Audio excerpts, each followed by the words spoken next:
What's going on today, guys? Today is Thursday, which means Ding Dong number one is back. First off, huge thank you, 20,000 subscribers.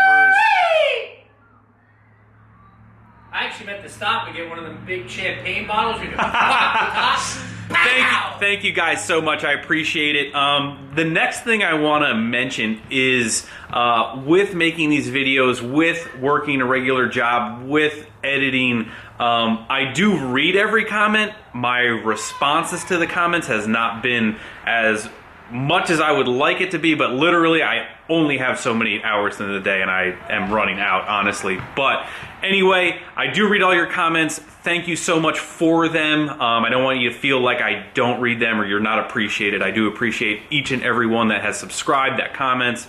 Anyway, that's enough about that. So I do want to clear one thing up, because as we go into this process with Andrew's mega cab and the oil filter housing, I was actually a little confused and I didn't really explain it very well in detail. So I have some pictures I'm going to put on my phone and I'm going to explain them to you. You can see the breakdown of the oil filter housing, and really right here you have your pressure regulator. That actually regulates the oil pressure in the oil filter housing. And then when I was mentioning the bypass is this little plug that's stuck into the side that you really wouldn't take apart entirely, I should say. What is stuck on Andrew's is the pressure regulator. This little piece right here is stuck inside the housing. They're actually two different metals and they can get galled up and scored. So that's basically what's happening. And like I mentioned, with 300,000 miles on the truck, that piece, when we took it apart, was wedged. With fiddling with it a little bit, I was able to free it up, but what we're gonna do is just order all new everything. So that is what we are ruling as the cause. Basically, the motor might have still had some oil pressure, but probably not enough, definitely not enough, probably for that turbo at full tilt. All right, so as far as parts that we ordered to fix Andrew's issue, we did order both gaskets, a new cooler, and a whole new entire assembly with all the parts for the bypass and the regulator, and also a new front main seal as well to fix that. I do want to throw a big shout out to GenuineDieselPart.com. That's where I get a lot of all of my OEM stuff for Cummins, Duramax, Powerstroke, pretty much anything OEM factory. Some of the best prices that you're ever gonna find on OEM stuff. So go check out GenuineDieselPart.com for all of your OEM stuff. As far as the dampener goes, and like I mentioned, we're also gonna get the ARP bolts that go with that. Like I mentioned with the wheels, we get all of the aftermarket stuff from Garofalo Enterprises. All these guys that I'm mentioning to you guys, great stand-up guys, nothing but top quality service. So go check those guys out. Couple other things that I want to mention just up front here to kind of get it out of the way. For 20,000, I do want to do something. We are going to do something big. It's taking me a little while to put it together, so probably in a month or so, we'll probably be at something different than 20,000, but just note now that in the future here coming up, hopefully within a month or so, maybe just a little bit longer, we are going to be doing a big giveaway, multiple things. It's gonna be awesome. So there are so many different things that are gonna be coming to the channel. I mean, you guys don't even know. Jesse's over here smirking because he knows a little bit. But like I mentioned before, we're just getting started. We're not going anywhere. There's gonna be so many cool things happening, interacting with you guys as well. I don't wanna keep saying that. It's all coming soon. Trust me, I'm working on it on the back end. Anyway, this thing, people wanna, not you, this other thing, the truck in the background. Everybody's asking about this thing. Slowly but surely, update with the body guy. Obviously UCC is next weekend. Me and Jesse will be out there. So really between now and then, I'm hoping that the body guy's telling me that the parts will be done when we get back from UCC. Only problem with that is that's Rudy's weekend. Unfortunately, we won't be there because one of our best friends' bachelor party is that entire weekend. So the weekends are trying to keep getting pushed back, but the body work should be done. I actually got a text from Garofalo Enterprises, where the wheels are coming from, those are actually in.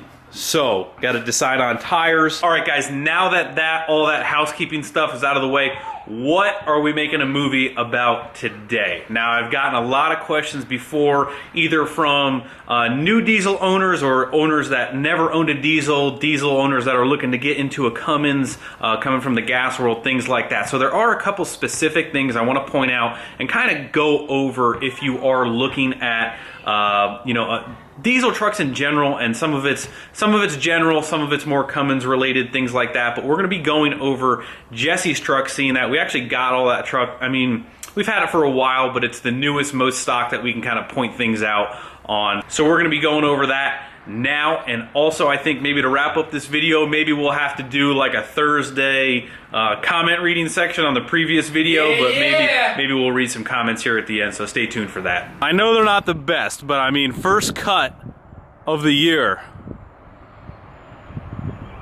they're pretty decent. They're pretty decent. Give your boy some credit.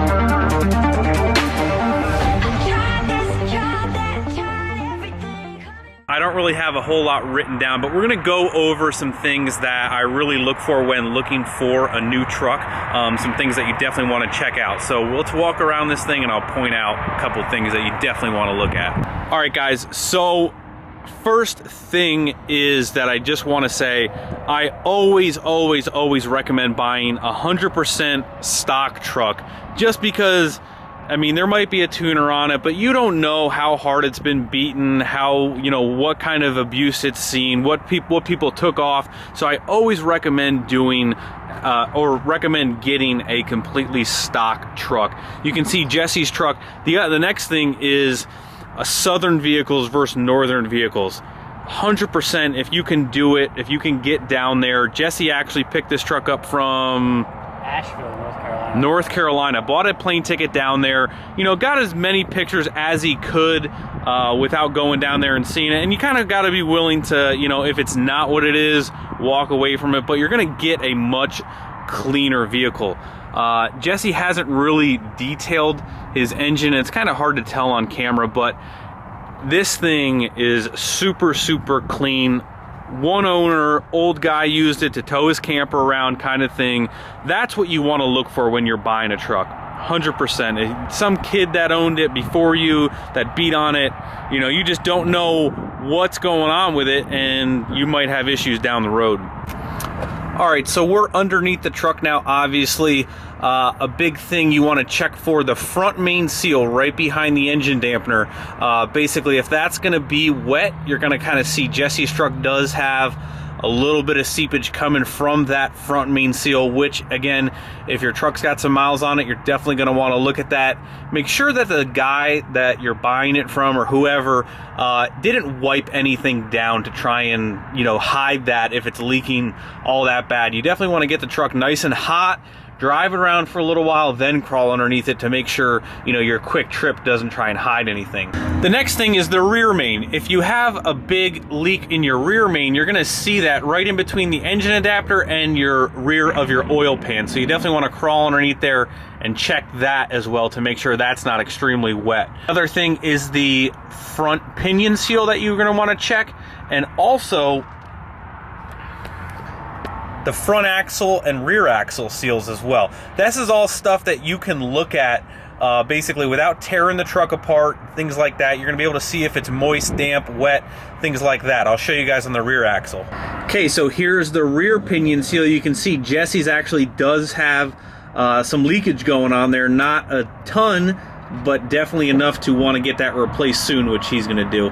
So if you look at the rear axle seals, you'll be able to tell right here you're gonna start to see moisture and fluid build up a little bit, and it's gonna kind of look exactly like that. So Jesse does have some rear axle seals that are leaking a little bit, which is good. You guys can see this firsthand. If you see this and you kind of see what that looks like, you definitely can tell that's gonna have to be taken care of soon. Now this is a second gen comment basically, but if you're looking for your 53 block, this is the left front corner. Where I found them before is basically right in this general area. I'm sure there's videos and all kinds of talk about this. The 53 block on a second gen is not what you want in the 24 valves. That's a weak block casting that's prone to cracking.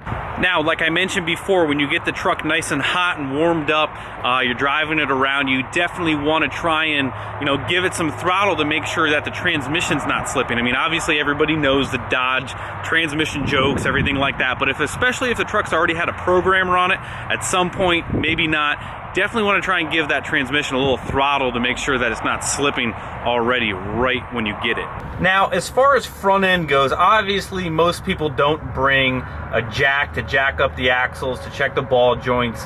What you can really do is start the truck up and shake the wheel from side to side with somebody underneath there with their hands on the tie rod joints, just to make sure those are tight. You know, with the truck on the ground, with the truck running, shaking the steering wheel back and forth, you'll be able to tell any slop that are in, you know, the joint right here, joint over here, and joint up top. You'll be able to tell the play in those. Now, the other thing I also want to mention too is the things that you can't really see, you know, the maintenance record, things like that. You definitely want to ask the previous owner, you know, what's been done in the last 6 months, the last year, you know, and he should be able to tell you that there's been some maintenance done to it at some point. You know, he should know in his mind, you know, what's kind of been done, what's not been done.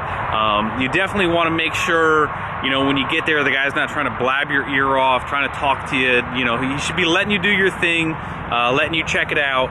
All right, so the last thing I think I'm gonna wrap up with, and probably the most important, is with the truck running, when it's warm, you wanna undo this oil cap, and then you visibly probably wanna get down low like this, and you want to try and see how much white vapor, smoke, you know, whatever you want to call it, is coming out of that oil cap. That's going to give you a pretty good indication of blow by. Now, when it's really bad, you'll be able to take that cap off, rest it right back down on the valve cover, and it'll be like tinging. It'll start popping up a little bit like that. You should be able to set that cap right back on the valve cover and have it sit there and not, you know, try and raise up at all. Any kind of white smoke, you know, a little bit is okay. You know, we're not getting, you know, any smoke is bad, but that's a good sign of engine blow by. All right, Jesse, we get asked a lot, is the truck wrapped, plasti-dipped? This is plasti-dipped.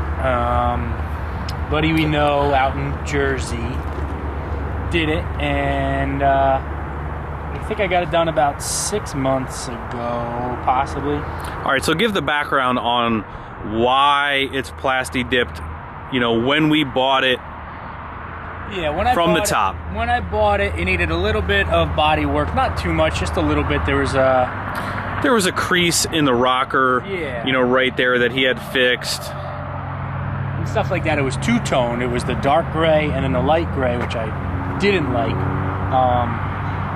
So when it all kind of worked out to do all the body work, then I would have had to paint a bunch of it and, you know, color match stuff, and it really wasn't in the budget at that exact moment. So I called my buddy up. We're right next to Stop hitting the jank brake! Right next to the highway, if you couldn't tell. So I called my buddy up. He gave me a good price, and we dropped it off. He did a really good job on it, and I think it's great stuff for short term. Oh wow, I can't short term. Short term. There we go. So basically, I mean, he had some body work done. He really wanted to get the truck all one color, and this was really the cheapest temporary solution to, you know, repainting the entire truck, color matching all the door handles, the mirrors. You know, we knew that it wasn't going to be on here forever, so far it's lasting okay, but, you know, don't expect the plasti-dip to I don't know, hold up longer than a year or so. I don't know. Yeah, I mean, it depends on how much you drive it too, and how much you clean it, and what you drive through, and everything like that. I mean, this is holding up good, just not to paint standards, you know? Right, of course. Which we knew that going in, and again, it's not permanent. This will be taken off in probably, I don't know, I'd say the next 6 months or so anyway. Yeah. So I mean, the other thing that you got to look at too is, I mean, it stains. you can kind of see it, well, maybe not, you know, like rock chips, anything like that. I mean, if you get a scratch or something in it, there's not really a whole lot you can do to fix it. I mean, it's delicate, it's not paint. It's definitely delicate. Like I said, it stains. Like if a bird shits on it, get it off immediately. No, like it's peeling. It's obviously, you know, especially where the tires rub. Right, it's gonna come right off. It's gonna come off, but even just from the tire, the chips.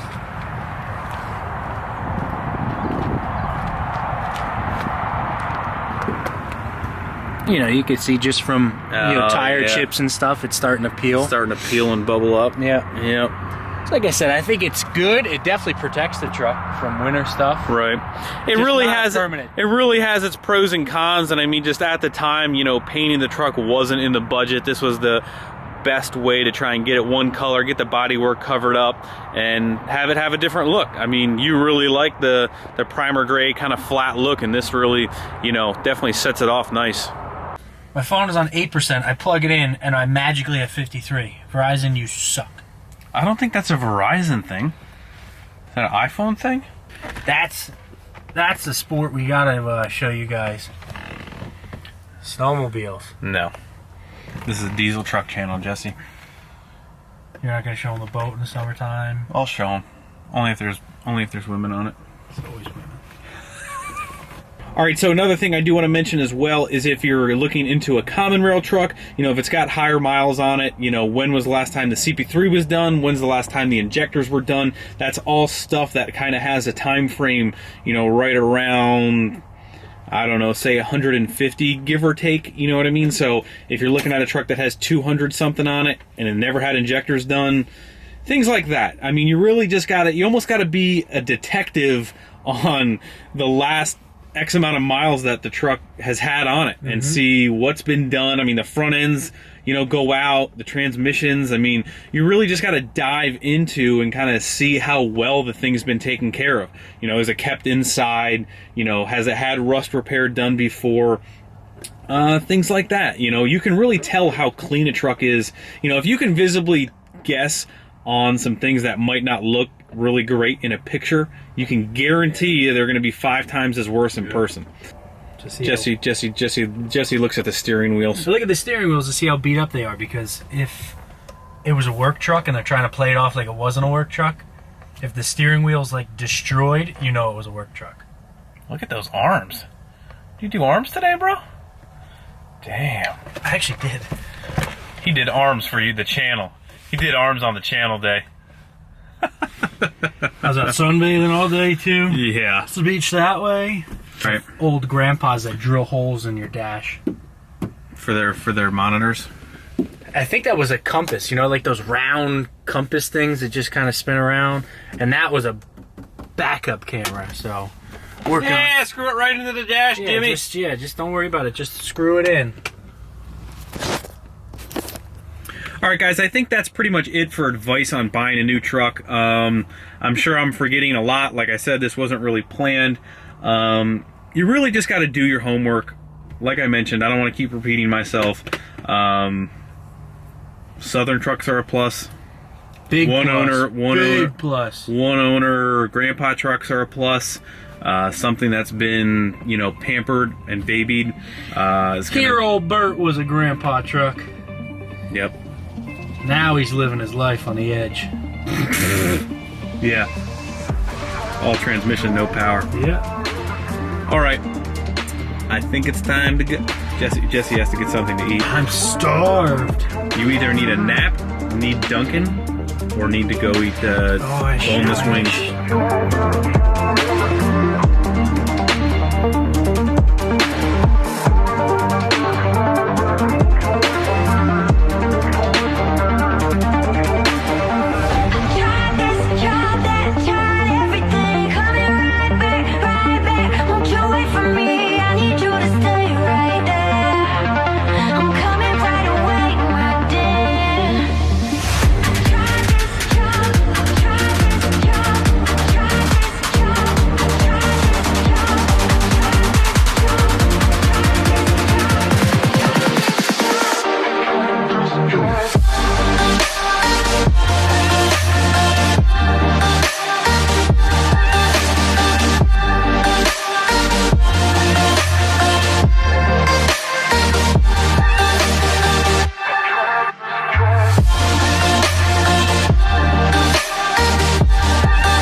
this installment of Jesse and Greg Read the Comments.